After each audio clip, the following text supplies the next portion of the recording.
Here are some of the virtues of the 10 days of dhulhajj. They are the most sacred days of the year.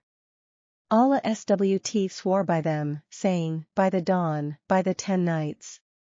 Surah Al-Far, 89:12, they are better than all other days except for the last 10 nights of Ramadan.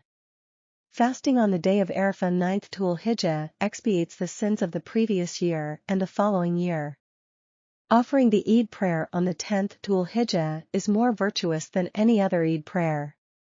Sacrificing an animal on the day of Eid al-Adha 10th dhulhajj is the sunnah of Prophet Ibrahim and a means of getting closer to Allah SWT. Doing good deeds in these 10 days is more rewardful than in any other time of the year. Performing the Hajj pilgrimage during these days is the 5th pillar of Islam.